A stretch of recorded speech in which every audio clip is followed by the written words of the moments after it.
Adversity can spur people into new areas and provide them with the impetus to succeed. This is certainly true of our first entrepreneur, who's hoping that today's visit will kickstart her economic comeback. When the recession forced the closure of her boutique in Castletown bare, Isabel O'Donovan turned to chocolate as a way out of her problems, and after studying with a local chocolatier, set up her own company. Hello Dragons, my name is Isabel O'Donovan and my business is Issies Handmade Chocolate. I previously had my own business in West Cork for 4 years, but sadly this had to wind down due to the current economic crisis. In January of this year, I retrained as a chocolatier and I studied this market, and I found that there was large opportunities for an Irish, artisan, handmade premium chocolate. In March of this year, I launched Issies Handmade Chocolate in my local SuperValu. I now supply 40 stores throughout Ireland. I'm looking for an investment of €20,000 for 20% equity in the business. Thank you for your time, and would you like to try some of the chocolate? Love to. Absolutely. Love to, yeah.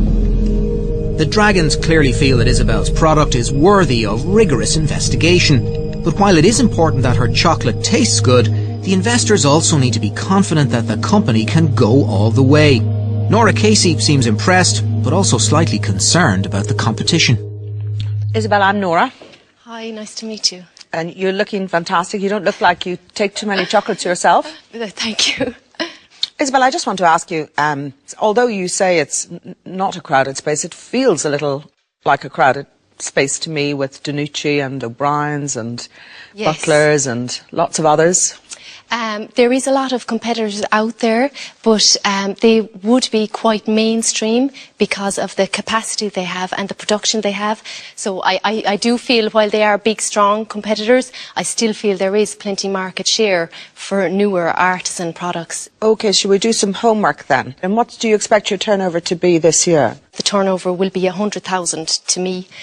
For 2012, that will grow to 240,000. And for the following year, it will be 360,000. Great. And tell me about the gross margin then. My approximate gross margin works out at 20%. And are you taking a salary? Yes. How much of a wage are you taking out? I take a minimum wage. Obviously, I'm not taking out per hour. Yeah. The real time I'm putting in, but I mean, it's a new business, so I'm willing to put the time in to build up the brand. Isabel is saying all the right things. Her no-nonsense approach is impressive, but it seems that with Sean Gallagher, she may not have to try too hard. Isabel, hi, I'm Sean. Hi, Sean. You bring together my two greatest passions and loves in life. One is chocolate and the other is Cork women. So much so that I recently married one. So tell us a little bit about the real challenge in your business. How do you grow a business retaining the artisan factor but doing enough volume to make it financially viable? Well, obviously, into the future, like, the core values of the brand are going to be artisan, Irish and premium. Like, they're the three things that have to hold through regardless of the volume. I think I can get my volumes up, but I still believe that I can keep the artisan values of the company. Isabel says her ambition is to be a unique boutique chocolate business competing in a mainstream retail environment, which means the presentation of her product will be hugely important. Your chocolates taste wonderful. Thank you. The branding I'm disappointed with. You're really lacking on the branding. Who made this label? Did this come off your own PC or is this professionally produced? They're professionally done.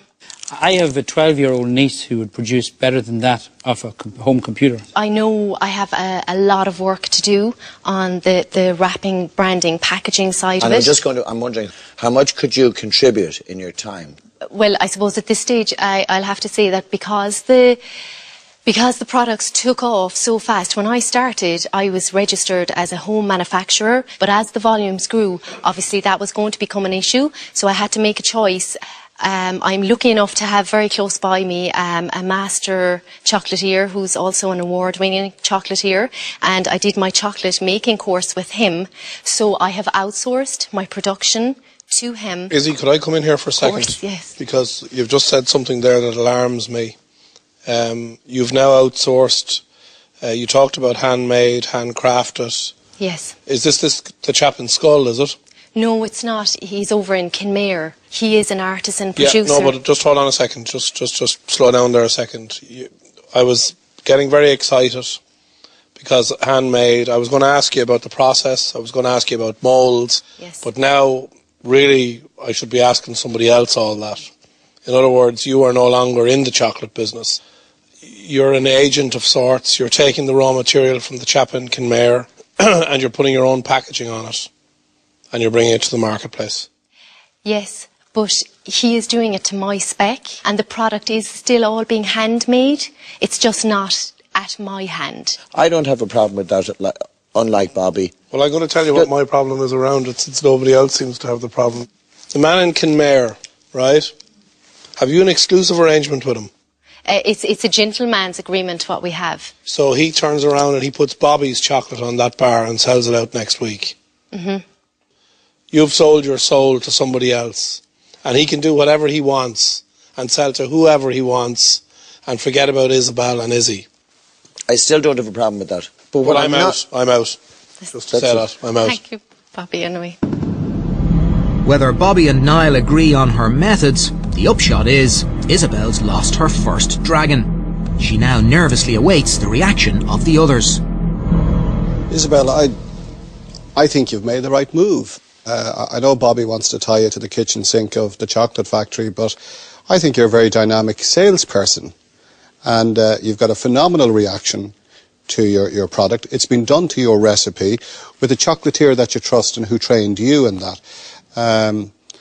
Now, can we talk about the actual fee? How much are you making it for? How much are you selling it? And have we scalability? Yes, okay. I'll just pick the small bars just by way of example, okay? That's 40 grams. A 40-gram chocolate bar, okay? How much does it sell in a Centra or a Super Value for? The final selling price to the customer, including VAT, is $1.99. That's expensive. Segment, yes. But it is selling. All right, so $1.99 is retails shop, for? Yeah. How much does it cost you to make it? 65 cents. And I sell it to the distributors at 87 cents. So you're making 22 cents. It's 12 cents, isn't it? 65, 75, I 87. Hope your maths are a little better if we're going to make any money out of this. I have a calculator with me all the time. No, sorry, yeah, 65 up to 87. Yes, that's my profit on it. 22 cents. Yes, I apologise, yes. While Isabel regrets her poor arithmetic, the dragons do some calculations of their own. What they're looking for is a business with the potential for big profits and a person who knows how to run it. You're seeking an investment of €20,000. What's that going to be spent on? Okay, I need €10,000 for in-store tastings. I need €5,000 for shelf-ready packaging, and I need the outer cartons, and I also need, you know, the barcodes that go onto them. I need €2,000 to trademark the business name, and I need €3,000 for new product development and new product launches for next year. Isabel, I think you're going to be successful at the level that you're pitching this at. I'd only look to invest in a business that has a much bigger scale. But I think as an artisan product, you know, there's a lot of potential here. Good luck with it. But unfortunately and regrettably, because the product tastes great, I'm out. Okay, thank you. Thank you for your time. So Gavin graciously exits. There is little doubt about the quality of Isabel's chocolates, but will any of the dragons bite? Here's Sean. I love the product, not a problem. I absolutely hate the marketing, and I don't like the name Izzy because it's not going to travel. Okay. And I think it's a high-risk business because many have failed where you're going. Yeah. So I'm going to buy my wife the chocolates, but I'm not going to invest in another Cork woman, so I'm out. That's fine. Thank you very much for your time and advice. Isabel, I'll be honest with you, I love this area, and because we have a lot of magazines, both targeted at women and foodie magazines, it's kind of got a perfect fit for me. I think I'm almost the opposite to Gavin. I think if you were more artisan, I'd find it more appealing because you're not quite manufacturing mass-made chocolate, but you're not quite artisan either. So, for that reason, I'm out. Thank you.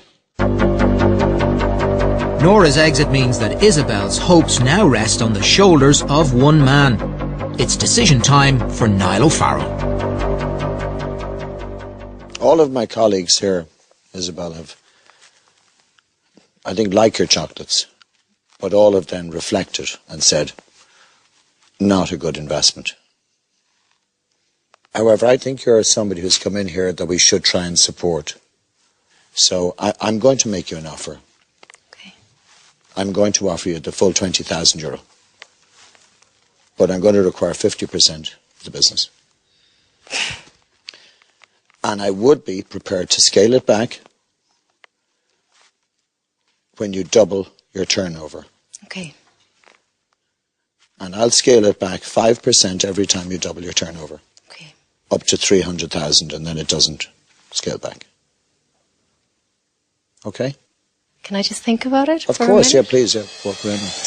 Right now, Isabel will be definitely wishing she'd brought her calculator. Even if sales go her way, she'll still be giving up 35% of her company. It's a huge decision.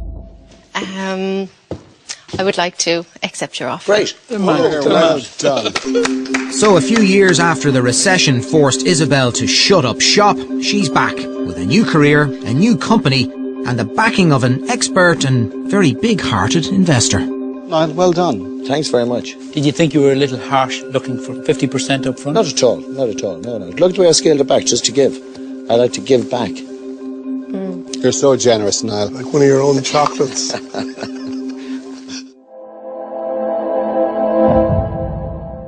Isabel, I've never seen the dragons eat so much of a product in the den before. Talk about a great start.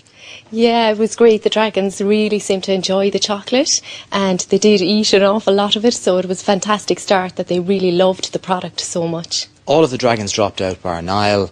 He deliberated and thought about it for a long time. What were you thinking at that stage? I know he was taking in everything all the other dragons were saying, so he was really surveying the scene and taking it all in. I did have an interest in Niall from the minute I went in because of his distribution connections, so I suppose I was hoping he might have a bit of interest in it, and he is going to be a fantastic mentor and advisor to me. Well, congratulations, Isabel. You played an absolute blinder in there. Well done. Thank you very much. Thank you.